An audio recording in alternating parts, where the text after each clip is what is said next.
경매로 망하는 세 가지 방법.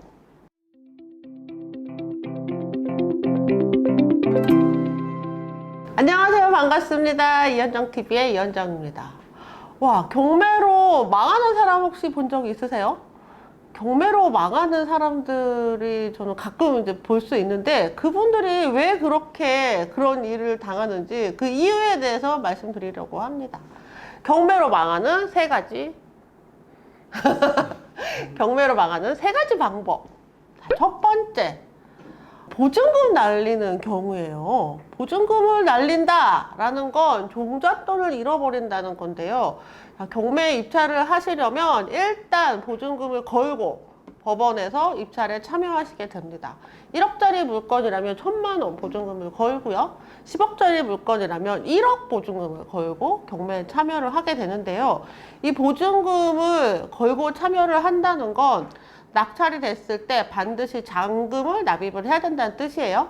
낙찰이 됐는데 잔금 납입을 못하게 되면 그럼 그 보증금은 어떻게 돼요? 법원에 몰수됩니다. 법원이 그 보증금 가져가는 건 아니고요.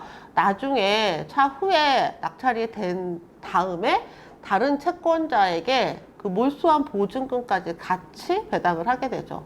뭐 어쨌든 남 좋은 일 시키게 되는 겁니다. 종잣돈을 잃지 않으려면 보증금을 몰수당하는 일을 당하지 않아야 돼요. 어떤 경우에 보증금을 몰수당할까요? 아주 흔한 예로 본인이 대출이 안 나오는 거를 모르고 입찰하시는 분들이 계세요. 대출 가능 금액이 개개인마다 다 다르고요. 또 물건마다 다 다릅니다. 나는 대출 당연히 나올 줄 알았는데 이 물건은 대출이 안 나오는 물건일 수도 있어요.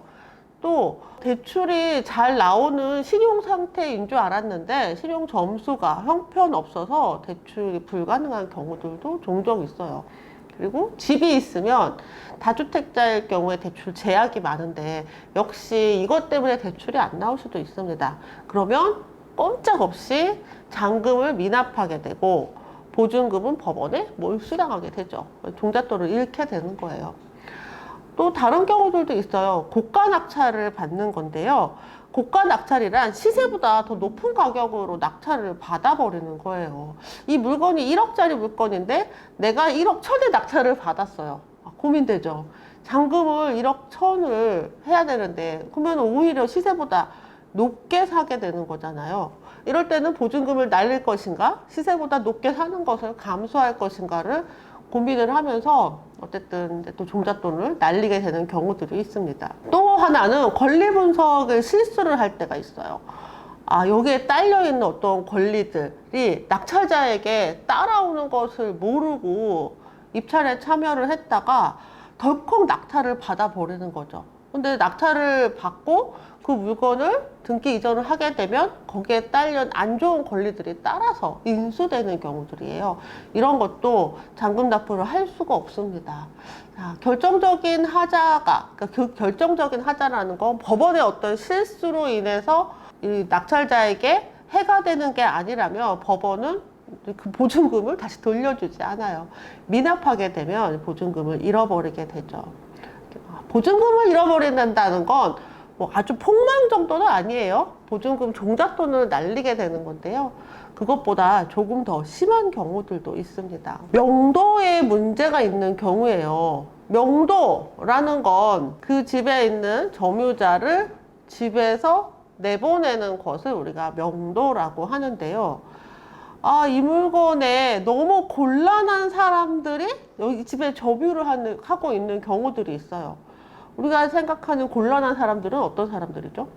뭐 어깨에 그림 있는 사람? 아닙니다. 법 좀 막 줄줄 외우는 사람? 그런 사람들은 돈으로 해결할 수가 있어요. 특히 어깨에 그림 있는 사람들은 본인보다 조금 더 센 힘이 들어오면 꼼짝없이 나가거든요. 그리고 법 좀 이렇게 읽는 사람이라도 본인이 권리가 없으면 아무리 뭐 말로 한다 그래서 소용이 없어요. 그런데 그런 사람들이 아니라 점유자가 정말 주체할 수 없을 만큼 약한 사람, 또 심하게 아픈 사람, 너무 나이가 많거나 너무 어리거나, 심지어는 전에 이제 제가 아는 분이 낙찰받은 물건이었는데 낙찰을 받고 점유자를 명도를 하러 갔더니 어르신이에요. 누워 계신 거예요. 그리고 숨만 쉬세요. 식사도 못 하시고 유동식으로 드시면서 숨만 쉬시는 어르신이 거기 누워 계세요. 정말 곧 돌아가실 것 같은 분이 점유를 하고 계시는 거예요. 그럼 어떻게 명도해요? 누가 이제 그 어르신을 거기에 모셔놨냐면 그 아들이 우리 엄마 명도 하려면 해봐라 이러고 엄마 거기다 모셔놓은 거예요. 명도를 할 수가 없습니다. 이 집을 강제 집행을 신청을 한다 하더라도 집행관이 이분을 이렇게 어디를 모셔다 드리는 게 아니에요. 이분을 명도를 하려고 알아봤더니 어르신을 모셔갈 요양병원을 모색을 일단 해야 돼요.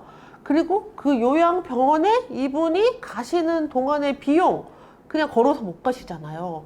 뭔가 응급 차량을 이용해서 가셔야 되는데 그 비용 또 병원에서 머무는 비용 다 지급을 하고 낙찰자가 다 수배를 해서 해야 되는데, 자, 여기에 또 결정적인 그 점유자의 아드님이 이런 말씀을 하셨습니다.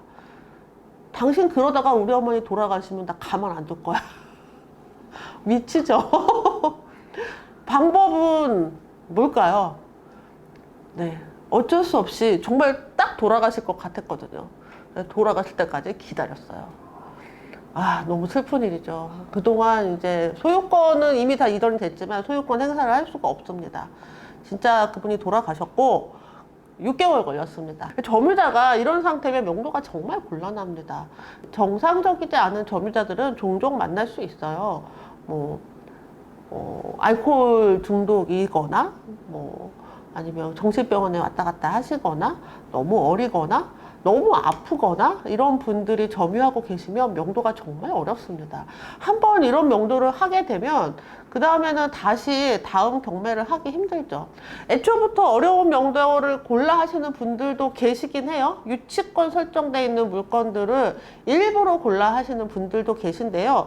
굳이 그렇게 일부러 유치권 설정된 물건 좀 더 저렴하게 낙찰받아서 수익 내겠다라고 생각하시는 게 아니라면 가능하면 명도가 용이한 그런 물건을 골라서 하시기를 바랍니다. 마지막으로 세 번째, 경매로 망하는 방법이요. 낙찰받은 물건에 결정적인 하자가 있는 거예요. 이 하자가 도저히 수리할 수 없는 하자라면 이 물건에 들어가 살 수도 없고 임차인이 들어갈 수도 없고 정말 곤란합니다. 특히 이제 일반적으로 주거용에서는 가장 심각한 하자로 말하는 게 누수예요. 비가 자꾸 집에 들어오는 거죠. 누수가 계속 이루어지는 집에서는 사람이 살 수가 없잖아요. 그럼 전체적으로 수리를 해야 되는데 이게 수리가 또 만만치 않은 거예요. 그런데 최근에는요, 좋은 기술들이 좀 많이 생겼더라고요. 그래서 외관으로 이제 크랙을 타고 들어오는 것들은 외관에서 수리를 하고 또 배관에 또 문제가 있는 것들은 열 감지 카메라로 어디에서 누수가 되는지를 또 찾아내기도 합니다. 제 지인 중에도 그런 분이 계셨는데 테마상가 테마상가를 가지고 계시는 분이신데요. 20년 전에 그 물건을 취득하셨는데 단 한 번도 임차인이 들어간 적이 없답니다.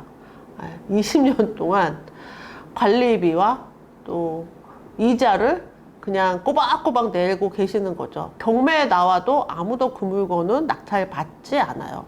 이런 그 물건 자체에 하자가 있으면 이러지도 저러지도 못하는 그런 상황이 됩니다. 그래서 어떤 물건을 취득하기 전에 이 물건의 사용자는 누구이고 그 사용한 후에 매도 계획은 어떤가 미리 좀 고민하실 필요가 있고요. 물건에 결정적인 하자가 있는지 없는지 외관에서 체크하고 인근의 주민들에게 혹시 이 빌라 우리 줄줄 새진 않나요? 한번 더 체크해 보시면 좋겠습니다. 자, 경매 쉽고 좋다라고 하지만 이렇게 경매로 망하는 사람들이 있으세요? 경매로 망하지 않기 위한 꿀팁이었습니다. 전 다음 시간에 또 만나요. 안녕.